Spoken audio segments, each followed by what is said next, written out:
Every morning, millions of us participate in a global ritual, pouring a dark, complex elixir into our systems to kickstart our consciousness. We feel the surge in our brain and the rhythm of our heart, but deep within the retroperitoneal space, your kidneys are reacting to every sip. These twin filtration powerhouses, responsible for processing over 150 quarts of blood daily, face a unique physiological challenge when caffeine enters the bloodstream.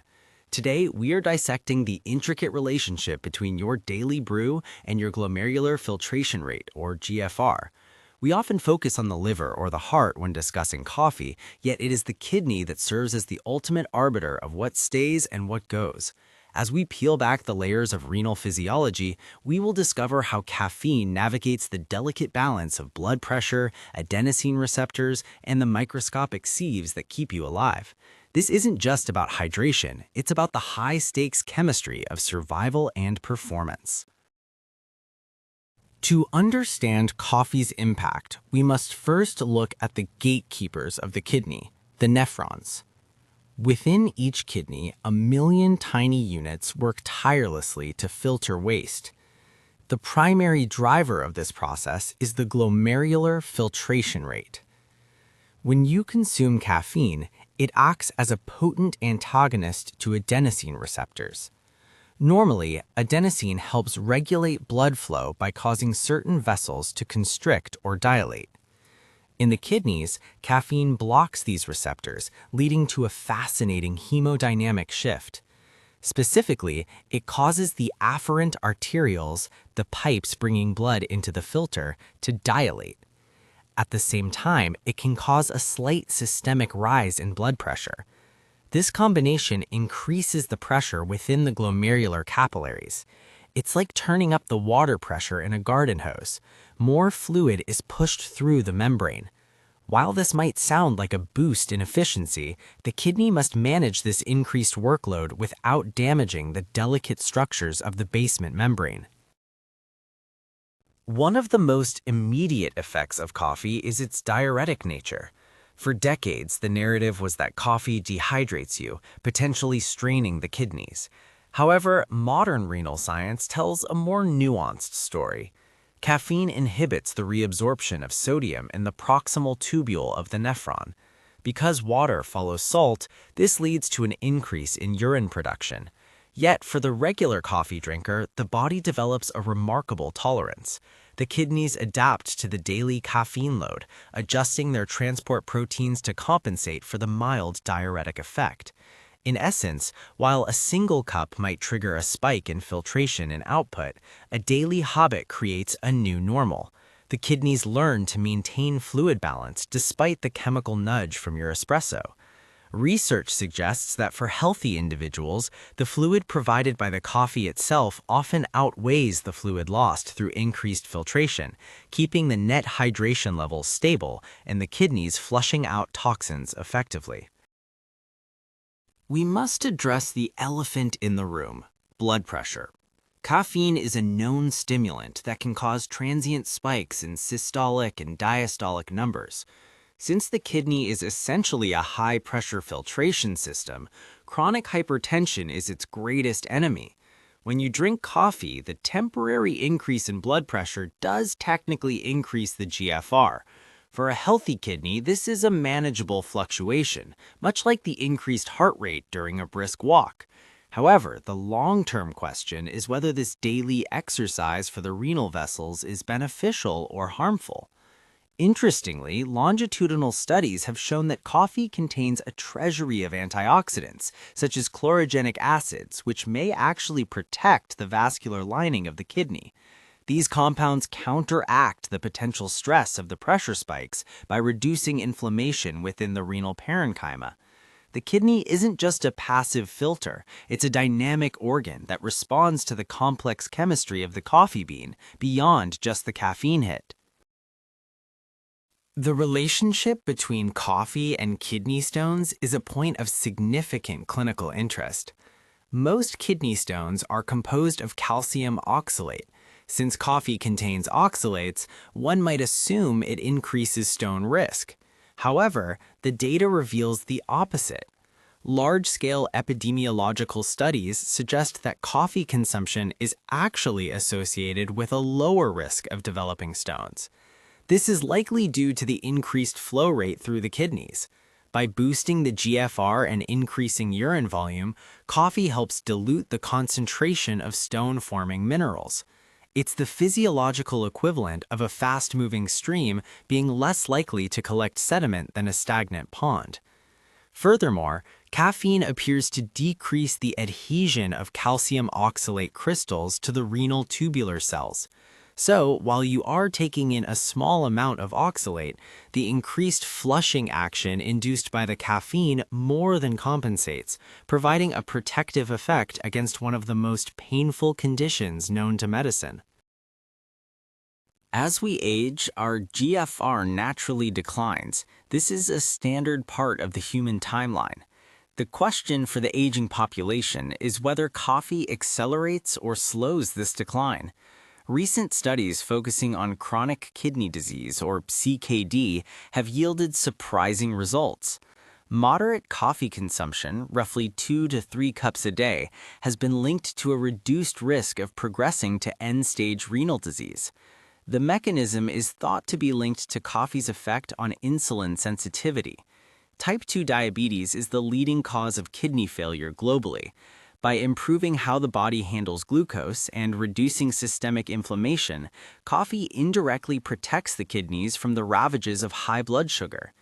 The caffeine also stimulates the release of nitric oxide in the blood vessels, which helps maintain the elasticity of the renal arteries.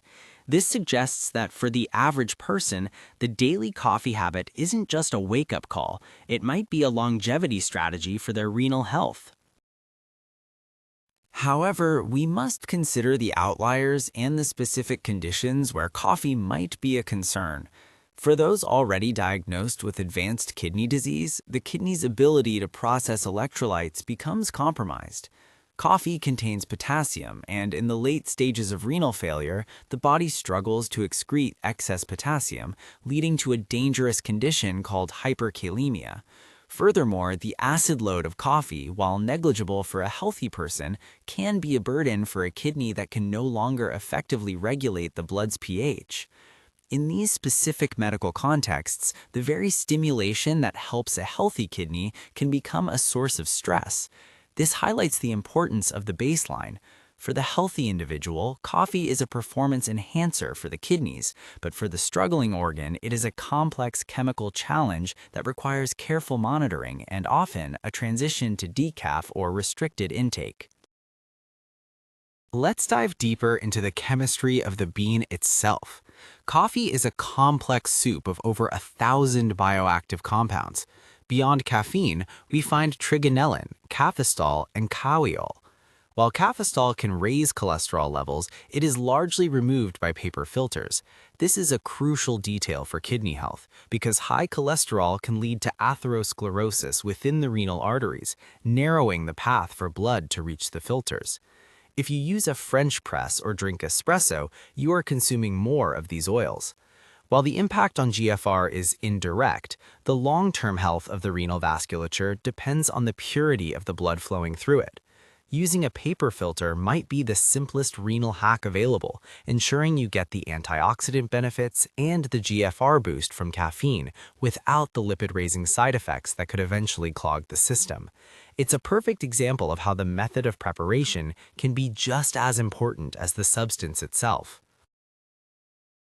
Genetic variability also plays a massive role in how your kidneys react to your morning cup. The CYP1A2 gene determines how quickly your liver metabolizes caffeine. If you are a slow metabolizer, caffeine stays in your system longer, keeping your blood pressure elevated for an extended period. For these individuals, the increased pressure on the glomerular filters isn't a quick spike, but a prolonged stressor. Conversely, fast metabolizers process caffeine so quickly that the renal benefits like increased flow and antioxidant delivery are delivered efficiently without the long-term hypertensive risk. This genetic lottery explains why some people feel their kidneys working harder after 1 cup, while others can drink a pot with no noticeable change in their physiological markers. Understanding your own body's rhythm is key to determining if your coffee habit is a renal tonic or a renal tax. What about the impact of what we add to our coffee? The GFR is sensitive to systemic metabolic health. Adding heavy amounts of sugar and artificial creamers can negate the kidney protective effects of the coffee. High sugar intake leads to glycation, where sugar molecules bond to proteins, damaging the tiny vessels in the kidney. This condition, known as diabetic nephropathy, is the antithesis of the healthy filtration we seek. When we study the coffee-kidney connection, we find that the benefits are most pronounced in those who drink it black or with minimal additives. The pure extract of the beans supports the GFR, but the modern coffee-flavored milkshake is a metabolic nightmare for the renal system. To truly support your filtration rate, the focus should remain on the bean, allowing its natural polyphenols to do their work without the interference of inflammatory sugars and processed fats. Research into the future of renal care is looking at caffeine derivatives as potential treatments for kidney injury. The way caffeine modulates the adenosine receptors is being studied to prevent acute kidney injury in hospital settings. It turns out that the temporary stress caffeine puts on the kidney might actually prime the organ to handle more significant shocks, a biological concept known as hormesis. By slightly challenging the filtration rate daily, the kidneys may become more resilient. This preconditioning could be why regular coffee drinkers show lower rates of acute renal failure after major surgeries. It is a testament to the complexity of our biology that a daily stimulant, once feared as a dehydrator, is now being viewed as a potential guardian of one of our most vital internal systems. Your morning cup is more than a wake-up call. It's a daily tune-up for your biological filters. In summary, the journey of coffee through your kidneys is one of stimulation, filtration, and protection. For the vast majority of people, drinking coffee daily leads to a slightly elevated yet healthy glomerular filtration rate. It provides a metabolic flush, reduces the risk of stone formation, and delivers a potent dose of antioxidants that protect the renal vasculature. While those with existing kidney disease or high sensitivity to caffeine should proceed with caution, for the rest of us, the science is clear. Your kidneys are remarkably well equipped to handle and even thrive on your daily caffeine ritual. As you finish your next cup, remember the million tiny nephrons working in harmony, boosted by the chemistry of the bean, keeping your internal environment pristine. It is a beautiful synergy between nature's most popular stimulant and the body's most sophisticated filtration system. Drink to your health and to the incredible resilience of your kidneys.